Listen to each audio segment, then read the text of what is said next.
This is Trend Following Radio, where great thinking comes alive. Nobel Prize winners, legendary traders, best-selling authors, and the pros that know what drive us irrational human beings. I am your host, MICHAEL COVEL. Not filtered, raw, honest. That's my passion. My guest today is Chris Clarke of Lawrence Clarke Investment Management. Chris is ex-Goldman Sachs Executive Director. He has been designing and testing trend-following type trading systems for decades. Our conversation is wide-ranging. And what I especially love about Chris is his fondness for large absolute returns. He definitely admires those trend-following traders that have come before him, that have aimed for the super large returns. And his newest firm, his newest fund, seems to be going in that same direction. I hope you enjoy this conversation with Chris Clarke.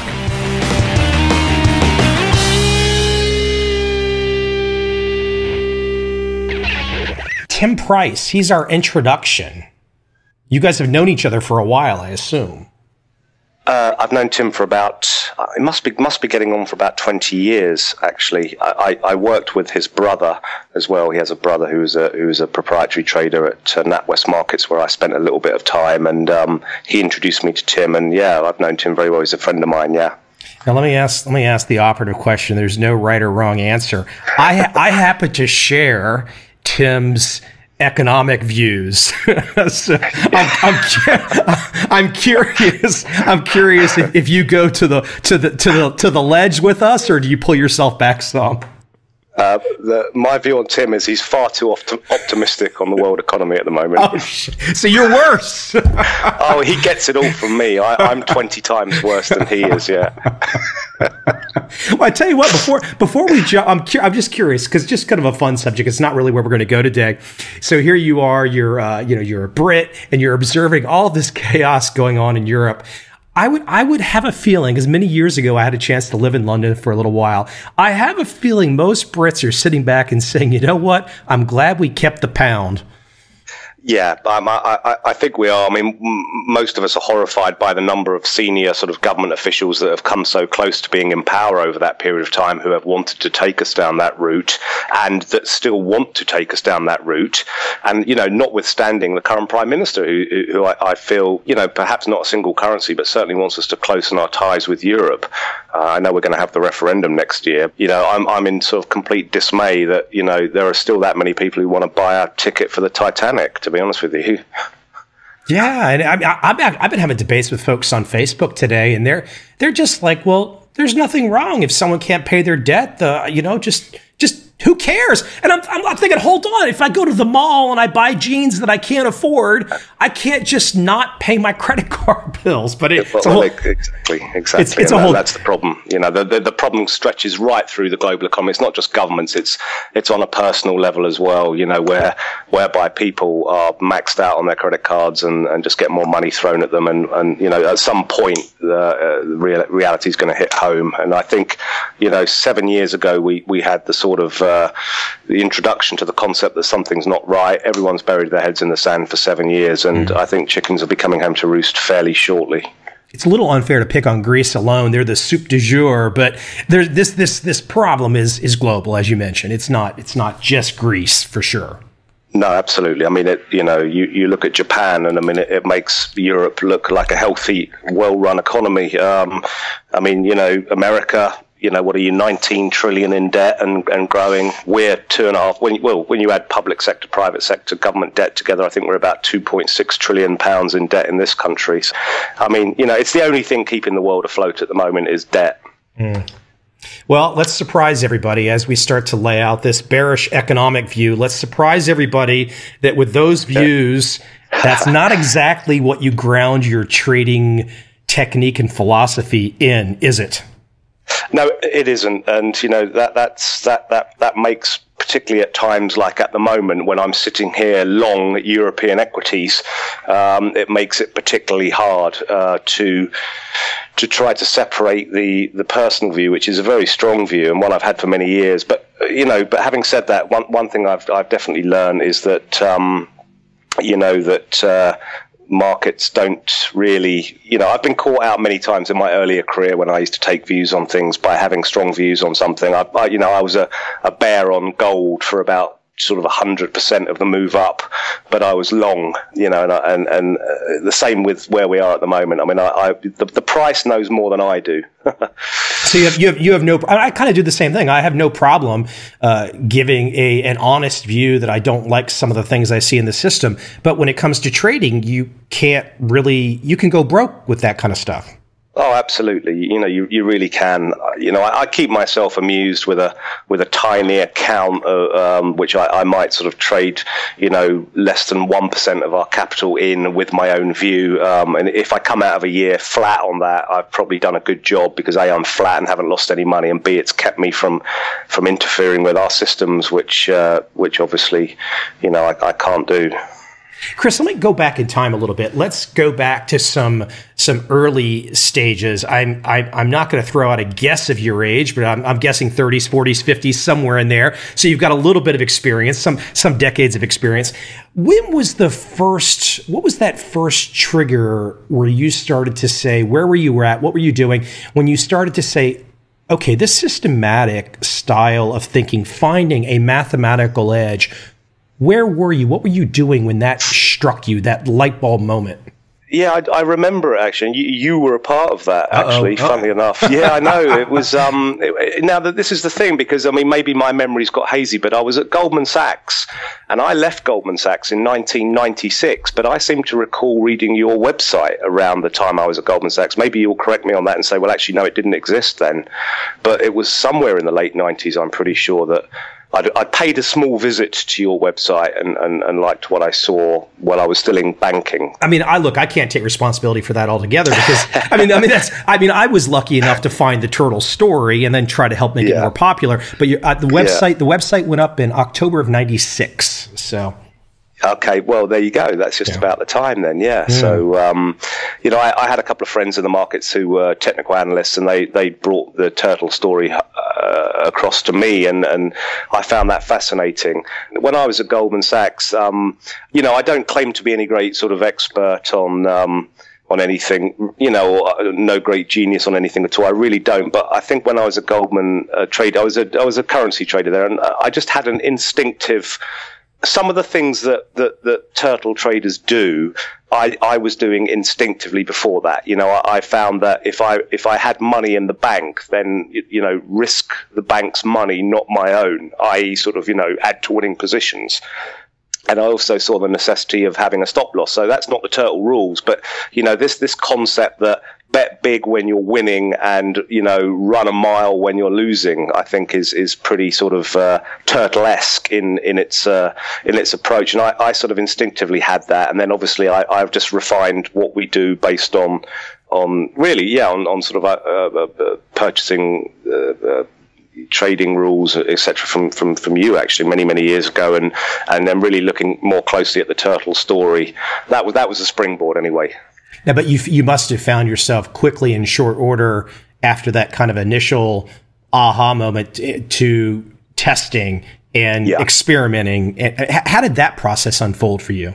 Well, that process unfolded in that, it was very crude what I did before the technology gave me the tools to take it a step further. And I did a lot of sort of testing of ideas with daily data on Excel spreadsheets. And if I'm being honest, I probably wasn't deep enough in my analysis and ran something that was quite crude, getting on for what the original turtles had run. I spent many years actually locked in a bedroom sort of testing out ideas and concepts, and because I think even when you kind of know deep down what works, you still have really got to prove that to yourself, because when things get very tough, you have to have that confidence in what you're doing.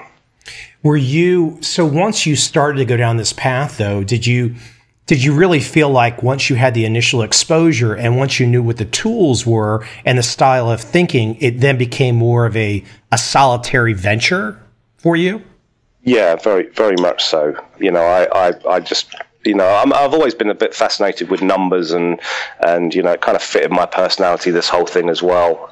I really dived into when I was given the tools to be able to test out trading ideas, systems, and markets on software. Then really I sort of got lost in that for a couple of years. I mean, the conclusions I came to are probably not any different to my thoughts and observations before I went into that process, but at least I was able to really sort of see it firsthand that probably but building upon perhaps slightly, because I think things have changed slightly, what Richard Dennis had taught the Turtles is not far away from really the only thing that's ever going to work in the long term. Well, it's interesting you say that. I saw a comment from someone the other day, and they were talking, they said, well, trend following's dated, or it's not really delivering much alpha, or this or that. I was thinking, I've been going through all these texts back into the 1800s, and I mean, you look at a guy like David Ricardo, the British economist. I mean, these styles of thinking, trading that we're going to talk about today, this is all about human nature. And I just want to, when is human nature going to change that these styles of trading will change? I mean, look at the Shanghai Composite in the last 3 weeks. Yeah, exactly. I mean, I think that there are many examples. The Shanghai Composite being a good example in the last few weeks. And the subsequent move up, or the move before that up, 100 and whatever percent, and then down. And I mean, and I thought what was far more interesting about that move is the fact that over the weekend just gone, the government have come out with a host of tools and plans and procedures that will prevent the market going down.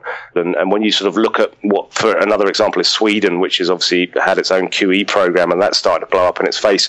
The great lessons are there that although obviously governments can bend markets for quite some time and have got all sorts of tools in their arsenal to try to stem losses or gains, that in the long run there is only ever one winner. There has only ever been one winner, going back thousands of years, and that is the markets themselves. It's just, I think what we are in a position now is that central banks and governments, have dug a lot deeper than they've ever dug before, and so therefore the agony has been prolonged slightly, and markets have perhaps been a little bit out of kilter for longer than they otherwise would have been.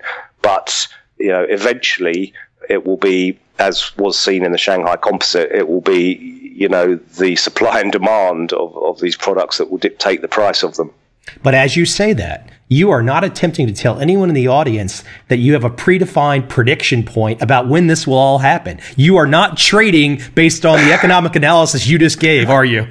Absolutely not. Absolutely not. And nor would I. It's if you told me that US equity markets were going to be 50% higher by Christmas, I would think, well, yeah, I could see reasons why that might happen. And similarly, if you told me they were going to be 90% lower by Christmas, then I really, I could easily justify that in my mind as well. So, and I don't know which way they're going to go. But that, that decision tree thinking that you just described, I think is paramount foundation for good trading, which is the ability where you're just sitting there in your own mind and saying, I could see the possibilities going either way, and I have to be prepared with an approach to trade my money, my client's money, in a pragmatic way, a safe way, no matter which way these markets go. Yeah, exactly. I mean, and that's really is the number one rule, is to know. I look at my orders as they are generated every day, and I've got. We're not in, for example, US stocks here. I mean, if they go up, we've got to start buying them at X, and if they go down, we've got to start selling them at Y. And I mean, that's kind of, all right, I wrote the systems, but, that was a long time ago, and I have no input. I will sell them today if we go down to X, and I will buy them today if we go up to Y. And that's it, really. It takes the pressure off me. Yeah. Hey, let's talk about systems and the systematic aspect, even more particularly. Yeah. So you keep is all of your trading systematic right now? Is there any discretionary element? There is a tiny discretionary element, but that's not what you think. That's not me saying, oh, I'm going to suddenly develop a view and not take the signal that the system generates. What it may well do is, just because I do tend to sit here, running a business, I'm in front of screens all day. I'm not looking at them because I'm looking at the prices. I'm just here because, of all the other aspects of running a business. So, you make observations, and I might say to myself, look, if today I have to buy the S&P at a certain level to go long, then whatever happens by the end of today, I will be long what I'm meant to be long. But I might take a view that I could probably reduce the slippage on that, or I might want to sort of add a bit extra because I think that's a good trade. But I really, my thinking is really sort of not coming into it too much. I mean, discretionary, just using experience. Buying and selling S&P futures is one thing. Getting into a big position in cotton or orange juice is something else. I think you have to use a bit of discretion in order management in order to do that. I'm going to jump around on a couple topics with you. Edge. You talk about this a lot in your writings that I've seen. Yeah. Talk about the importance of edge to you. Maybe just give, if you want to go a little bit longer with the explanation of kind of from the beginning and to where you see it, and just this idea of mathematical edge. Because I think even for institutional investors, sophisticated investors, the notion of a mathematical edge as part of a trading system, perhaps in part of a trend following trading system, this is still hieroglyphics for many people. Yeah, which is worrying, isn't it, really? Because you would have thought that would have been the first thing they would have ever looked at, really. I remember seeing a TV documentary over here a couple of years ago, and although it wasn't explicitly about what we're talking about, there was an interview in it for about a quarter of an hour with David Harding at Winton Capital, and he'd said that when he first came to the London metals floor from Oxford University, that he was a mathematician and he couldn't understand why nobody out there was looking at the maths behind what they were doing on a daily basis. And for me, perhaps just sort of going backwards one point, one thing I'd found when I was a proprietary trader or a bank trader in the 1990s was that I seemed to have some relatively good views on things and some relatively good ideas. Whether that was luck or judgment, I really don't know. But what I also found was I didn't make a lot of money out of them.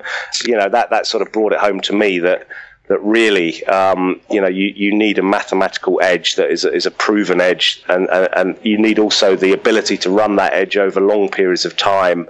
And there is no greater example of that than Las Vegas, really, as being a sort of a destination and an institution that is built upon a very small mathematical edge, and that's a very wealthy place to be if you run big casinos. And I'm pretty sure that all of that money that's been made has been made on a sort of 2.7% edge on a roulette table. On the flip side, the edge for the individual walking into those casinos, I mean, there's very few games that you even have a chance at. And if you look at the successful winners over the decades, I mean, it's like, the MIT team. Yeah. I mean, it's very few people that really can get into a casino and take advantage of that very small edge in certain games. Yeah, absolutely. I mean, I think that, there have only been a couple of instances in history where people have, systematically been able to take money off casinos, and the way they did it was running, effectively trading models. And the story of the MIT Blackjack Club is a very poignant story, and it's also poignant the way that, that subsequently they can't do that anymore because that edge has been removed from them with an eternal deck, as it were, in these casinos. So I think that, again, that's just fuel for the fire of believing that in order to make a lot of money, you really need to have that edge. And, one of the other things that we look at is the fact that the edge is also really got to be based on a market truth as well. There are very few truths about financial markets, but if your edge can be based upon a market truth, then that probably makes it a much more viable and stronger case. I might be going into something you view as proprietary, but do you want to talk about some ideas of edge, where you see edge in your world, and maybe talk about some of the economics behind why that edge even exists? Yeah, certainly. I mean, I'm a sort of great believer that I don't think there's anything hugely, one or two things proprietary perhaps, but on the whole, I think the market truths and edges that exist out there are there for all to see, and it's people's individual choice as to whether they want to get involved with that. But from from our perspective, we started with market truths, and those truths would be, there are certain things we know to be true about financial markets, and there's an awful lot that we know to be complete nonsense. And, as a really silly example, we know that the DAX opens at 8 o'clock in the morning. That's a market truth. It can't be argued with. The other thing that obviously is that markets trend, and markets have demonstrated over centuries and centuries that they have a tendency to trend. So therefore, if you have an edge that is developed based on the fact that markets have always shown a tendency to trend, then surely the logical conclusion would be that unless markets stop trending, you're going to keep making money. I mean, that's just my sort of simplistic logical brain looking at things. And obviously, there's been some tough years in trend following in the last 10 years. But one thing that's continued to happen is that markets have continued to trend. So therefore, we don't see any huge necessity to change what we do, because we think that the trends still exist. And then other market truths may be, things like volume confirms trend, which I know that Monroe Trout was a great proponent of many years ago and built a lot of trading systems on. And then what I've tried to do is then take it a step further and just try to look at one or two other potential market truths to develop some other systematic ideas as well.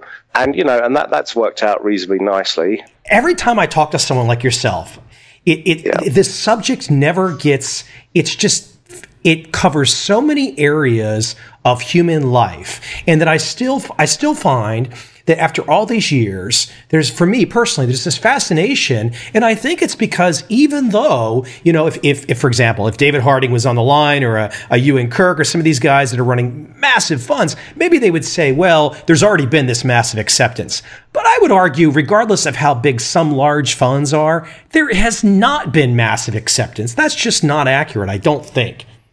No, I agree with you. And not only that, I'd go one step further and say that in the last, probably since 2009, there's been not only a lack of acceptance, but there's been an outright refusal to believe. And the way we can monitor that, obviously, is by looking at the amount of assets in trend following. Because if everyone finally accepted it and everyone bought the theory, then, you would see sort of 50 or 60% of global hedge fund assets in CTAs and trend followers, whereas, we still don't think there's anything like that kind of percentage. And it's, fairly sort of stable percentage of assets in trend following, which does not indicate to me that people have bought the concept. I mean, I still think it's an incredibly tough way to make money. And it's worse still, it's a very tough story to sell. And I think when you look at firms like Winton, for example, I think the way that they have grown, I mean, no disrespect to David Harding, because I think he is he's obviously a very astute business person, and I think his principles are rooted firmly in trend following as a concept, but I don't think that's how they've raised the money they've raised. I think they've kind of watered it down and said, well, we'll deleverage the concept, and try to make sort of 7, 8, 9% a year average returns with much lower drawdowns. And I think that the institutional side of the market has bought that. And hence, his assets went from, I mean, I remember David Harding when he was hawking it around the city of London with $10 million under management, and he couldn't raise a penny. His track record was 20% a year after fees at that point in time. His track record was 20%. So you're right. It was deleveraged for sure. Yeah, it was deleveraged, and I think also that he has gone into the realms of saying, well, look, we know that it goes back to what I was saying earlier. We know that market truths like markets trend is a viable way to exploit an edge, but there are other ways to exploit edges as well, and hence they have their sort of massive PhDs and mathematicians always looking for edges in the markets, which necessarily might not be based purely on trend following. But I think someone like Harding is in some of the other types of systems that I run, which are not necessarily trend following. We're very much rooted in the theory that A, we should not have a view on what we're doing. It's the price that's important. B, risk management, money management is the most important concept of those systems. And I think that what David Harding has done is, they're using, I think, what's swarm theory, which is where you basically, they're running thousands and thousands of different trading systems, which chuck out a net position at any given minute that they should have on any given market.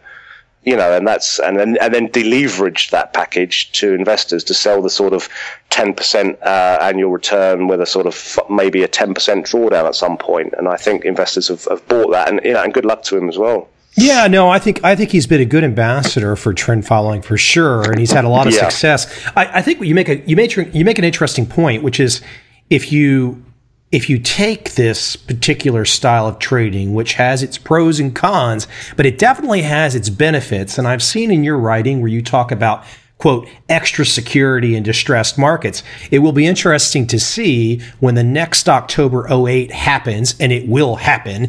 It'll be interesting to see if some of the strategies and some of the traders out there, in an effort to perhaps have done very well in the asset raising, if the product will perform the same at that moment in time, which could be far worse than October of '08.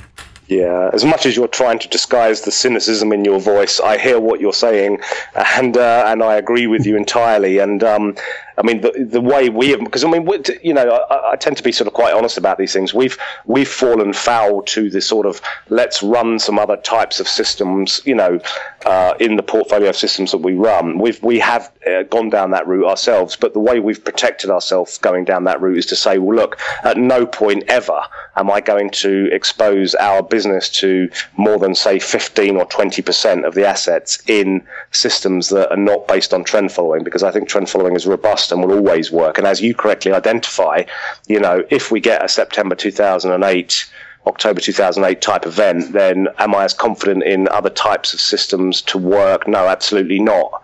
But I know they do work in certain sorts of market environments. But if we get absolutely killed on those systems, we would expect net to come out up money, because the trend following would take over at that point and make a lot more money than those other systems would lose, even if they blew up, to be honest with you. If you have 10% of your portfolio of assets in a system that blows up, and your other 90% have 100% year, then if you do the math, you come out nicely. Hey, talking track record for a moment, in terms of performance and not deleveraging, and you say quite clearly, look, we're going for a compounded annual rate of return circa 20%. But if I look at your performance, it's really circa 20% plus. Talk about the idea, and there's some great examples we could talk about that have really stayed true to not deleveraging. I think, for example, there's a Bill Dunn for one. He's kept things pretty hot and heavy over the years, and he's made a fortune. But talk about the idea where you made the selection, the choice, because it will also raise another issue for you as this is a business, for the type of client that you go after is going to be different too, isn't it? Yeah, absolutely. I mean, that's such an important point here, is that we've got two things going on here. People like Bill Dunn, and the other great example I would use is Paul Mulvaney, who I worked alongside actually for a couple of years in 2005 and 2006. I was placed in the same office as him, and I should have mentioned him earlier as someone who was quite inspirational. He has promised to come on the podcast, but he told me he's going to come. He told me he's going to come to Asia and do it live with me. Okay, that's it. So I got to keep bugging him to get out here. I listen.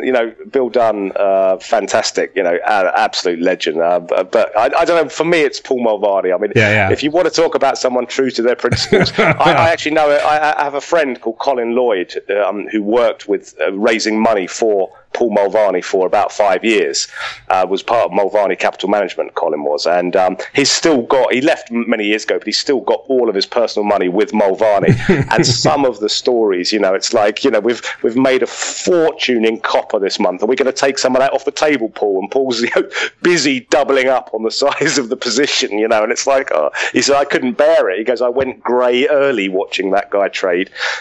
But going back to your question, I mean, there are two it's a very, very important point. We're trying to do two things here. Firstly, we're trying to make money, but secondly, we're trying to run a business. I think that, there are two distinct ways of doing it, and I think that is the Bill Dunn, Paul Mulvaney approach, which will limit your assets because people just cannot tolerate those size of drawdowns. And, the one thing, I'm not sure on my facts here, but I would argue that perhaps if you look back 15 years, Paul Mulvaney is probably the most successful trend follower out there in terms of raw performance. I actually think you're right.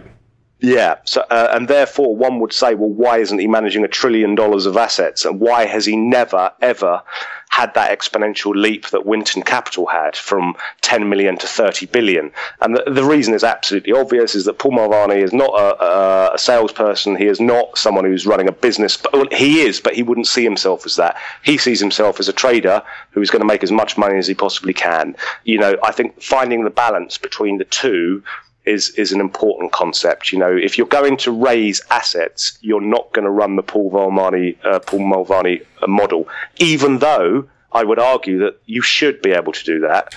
But, you know, we've been trying to sell this concept for many years, and, you know, people don't get it and they don't want to hear it. And therefore, if you're going to raise a lot of assets, then you better have a slightly different story up your sleeve about what you do. There's something really deep in the gut about looking at a trader with a long-term track record that has perhaps multiple 100% years, 40% years, 50% years spread out over decades. That's just for those people that know how hard that is, and how for those people that understand. I mean, it's just it's so different. It's like if you look at a great athlete, it's like looking at a great athlete. You know, if some guy walks into the room and he's 6'3" and he jumps up and he jams the basketball through with ease, and he's like, you know, a couple meters off the floor, you're just like, okay, that's how I look at some of the guys that. And look, you're just getting rolling here, but you're starting to put these kinds of crazy numbers up as well, by the way.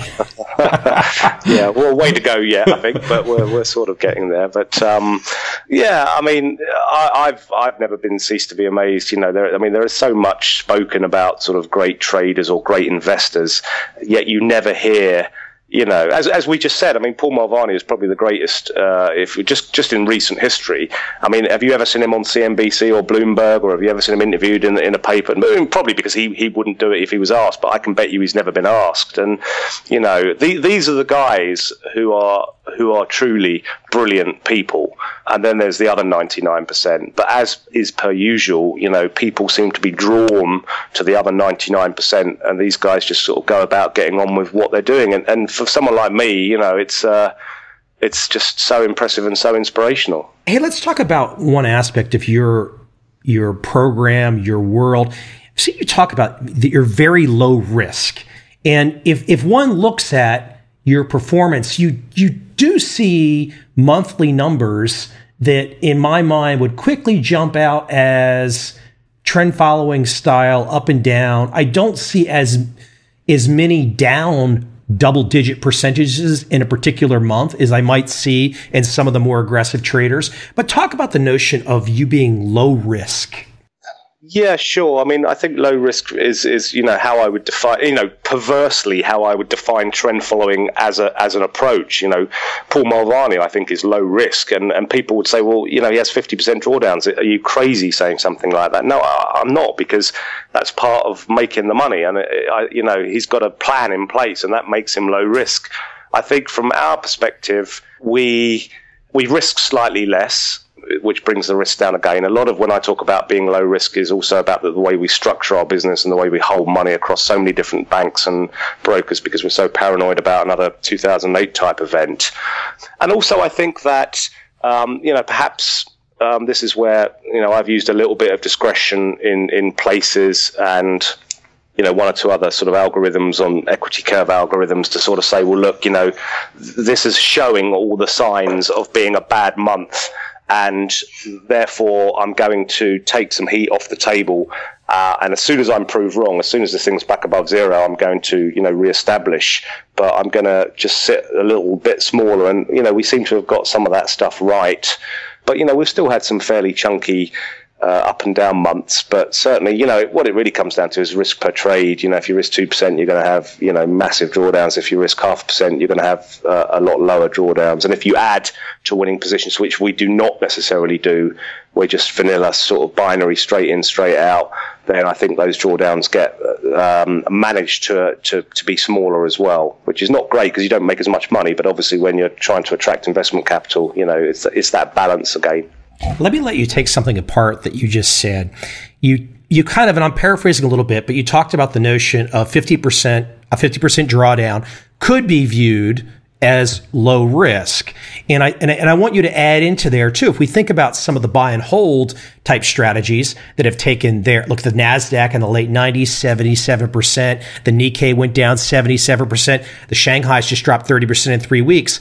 So I always find it interesting that trend following gets this scarlet letter of drawdown, and apparently everybody else doesn't have a drawdown. So when you look at the NASDAQ going down 77%, that's not a drawdown, but trend following has drawn. Why don't you talk about, first off, the notion of low risk from your perspective, why you're saying that, you dig into it a little bit more, and then perhaps you can actually, you can address some of the hypocrisy perhaps there.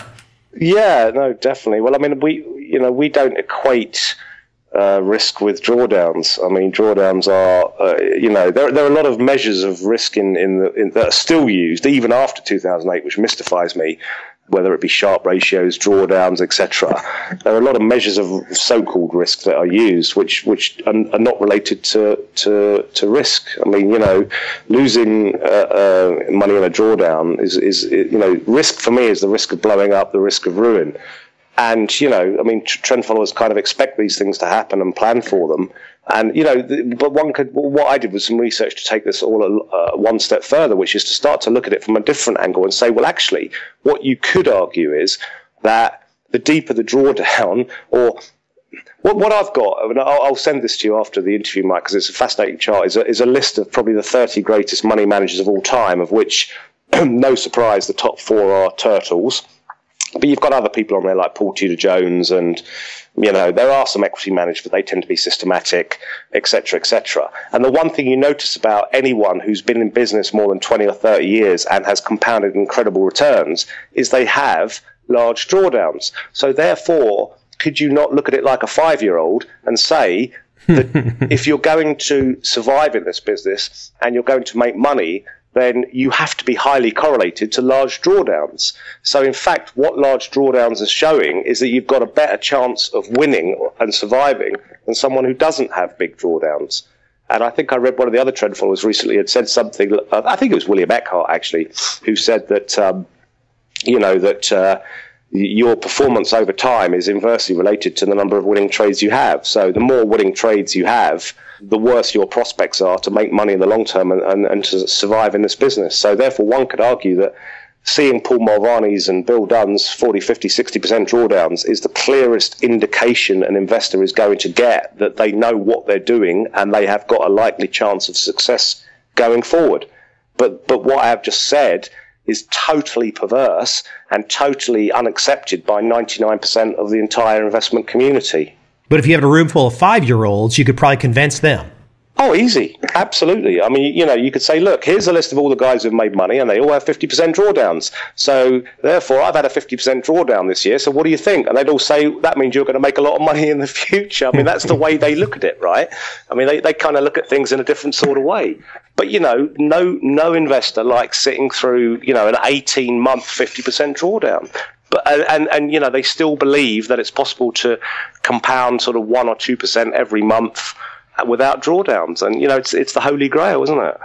In fact, I'm pretty sure that Bill Dunn took in the last 10 years an over 60% drawdown. Yes, I think that was, about 60% drawdown. So, I mean, that shows you that he must be doing something right. I always took a little gamble there. I've had a chance to spend some time with him over the years. And I was at his shop January of last year, I think. And I've for years, because it's such a great example, his 40-year track record superimposed over the S&P at the same time in a hypothetical $1,000 invested. And the differential at the end of that 40 years, all drawdowns considered, and you can see the S&P drawdowns too, is like a 6 to 8 times difference in terms of the compounded money. And I've never really asked for permission to use it, but I've always been very respectful for it. But it's the just damn best example to show people. You put it up on the screen and, people either go, wow, what the hell is that? Who is that? How did that happen? I mean, that really should be the question. How did that happen? Yeah, it should be the question. But I do a little bit of teaching. I was a lecturer at a British business school university for a couple of years, 2011, 12, 13, part time, obviously, because I'm running this business. But I'm able to get out for a couple of hours a day to do a bit of lecturing, and I taught a lot of this stuff to students. And the great analogy that I use, which can be offensive, but I'm not particularly bothered about that. It would be the weight loss issue, in that you have got 50% of the world is battling obesity at the moment. If you look in America, I mean, it's probably a higher statistic. Even China is starting to see an obesity epidemic. Here in the UK, you look out of the window at people walking past on the pavement, and it's horrific. Most people are seriously overweight. Now, there are two simple rules that if you follow them, you will lose weight, and that is eat less and do more exercise. But the losing weight industry is a multi-billion-dollar industry because human instinct wants to find an easier way. They're not interested in two simple rules that will guarantee success. They're interested in, a holy grail approach where they don't have to put any mental or physical effort into it.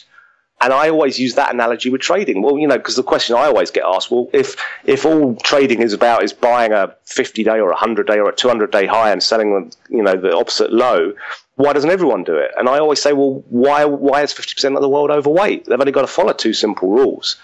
And they typically come back to me and say, well, it can be other things. And I always stun them with a quote from my auntie. Now, my auntie was in Auschwitz. She said to me, and this is her, she said, there were no fat people in Auschwitz.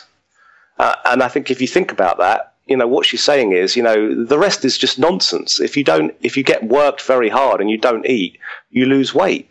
So therefore, follow two simple rules, you're guaranteed success. In trading, follow a handful of simple rules, and in the long term, you will be very successful. And the rest is just seeking a holy grail. Maybe the even more direct, perhaps insulting thing to say is, why do people not do this? They're lazy. Well, we're all guilty of being lazy. Sometimes. Sure. I mean, I'm carrying a few extra pounds around the middle at the moment, more so than I have done in recent years. I'm quite slim, but I'm just a little bit overweight, and I'm a little lazy at the moment, and we're all guilty of that. Sure. Well, I can't afford to be lazy for a 3-month period in trading, because if I'm lazy in trading and I blow up, then my investors are not going to be very happy. Yeah. It's. Let me. One last thing I want to dig into. I'm curious from your perspective. One of the things that's been really intriguing in the last 5, 10, 15 years of development is the behavioral economics, behavioral finance coming onto the scene. And what I find so interesting about all of these guys, and I've had many of my podcasts, in fact, the most well-known one, Daniel Kahneman, and he's great, but I find it interesting that they all are looking for these examples to demonstrate what they've figured out about the human psyche. And I still think the best damn example is this trend following strategy. And I think I would make the argument that many of the pioneers and practitioners in trend following had figured out what the guys that won the Nobel Prizes in behavioral economics had figured out many years later. They already knew. They just weren't talking to people. They weren't teaching in an academic community. They were just making a hell of a lot of money behind the scenes.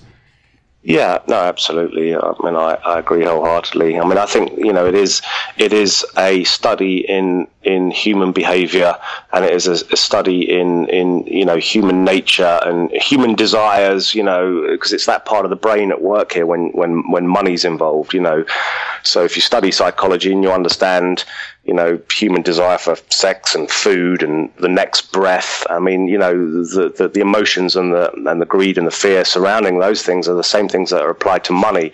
And that's what we're dealing with here at the end of the day, financial markets as well. And, you've seen it in the Shanghai Composite, up 100 and whatever percent, down, in a hurry as well. It's just greed and fear, and it's all those factors working. So really, at the end of the day, it's all about behavior and human nature. And as you said at the beginning of the interview, I mean, the principal bet that I am taking managing other people's money in this strategy, the principal bet, when you really get down to it, is that human nature won't change anytime soon. That is the bet. I can't predict where markets are going. I don't know that there might not be an 18-month period of central bank intervention that distorts things slightly, but I think, and I could be wrong, I think I'm safe in saying that human nature will never change, and that really is the bet.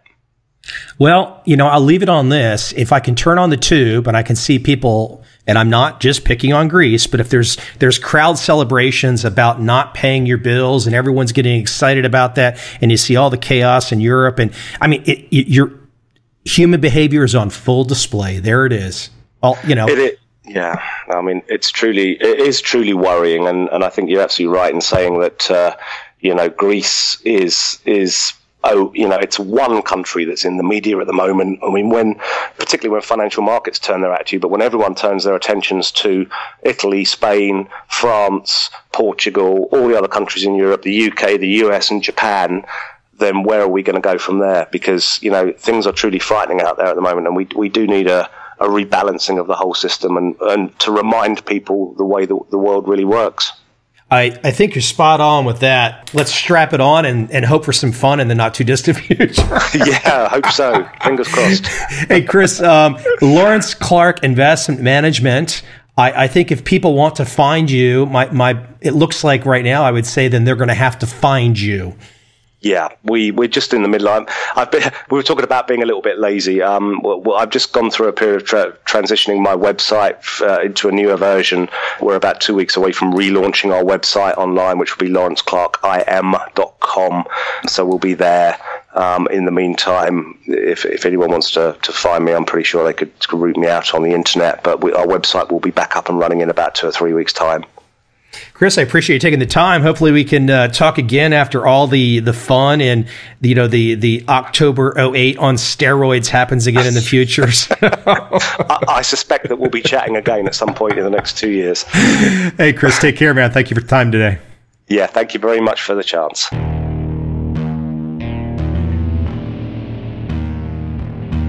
I see a time when those awake will understand how to make money in up, down, and surprise markets. Whether new trader or experienced, college student or financial advisor, protecting against a crash or just trying to make a lot of money, trend following offers everyone an answer in uncertain times. To get started immediately, send me an email, michael@covel.com. I will send you the right trend following steps to take along with my free video. But if you want to buy and hold, trust the government and trust Wall Street, this is absolutely not for you.